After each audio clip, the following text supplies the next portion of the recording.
Ang kwentong ito ay tungkol sa alamat ng alon. Noong unang panahon, sa tabing dagat, naninirahan ang magkapatid na sina Alona at Alon. Mahal nila ang dagat at palaging naglalaro rito. Ngunit si Alon ay makulit at matigas ang ulo. Palagi niyang hinahamon ang dagat na tila siya ay mas malakas. Nagalit ang diyosa ng dagat. Kung nais mong makipaglaro sa akin ka naman nanatili. Biglang naglaho si Alon at naging bahagi ng dagat.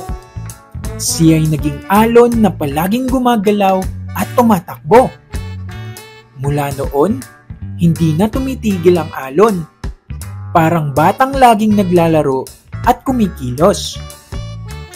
Itong alamat ng alon ay paalala na ang kakulitan at galaw ng buhay ay bahagi ng kalikasan. Ngunit dapat laging may paggalang.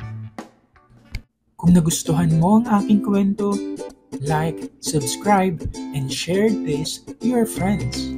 Maraming salamat!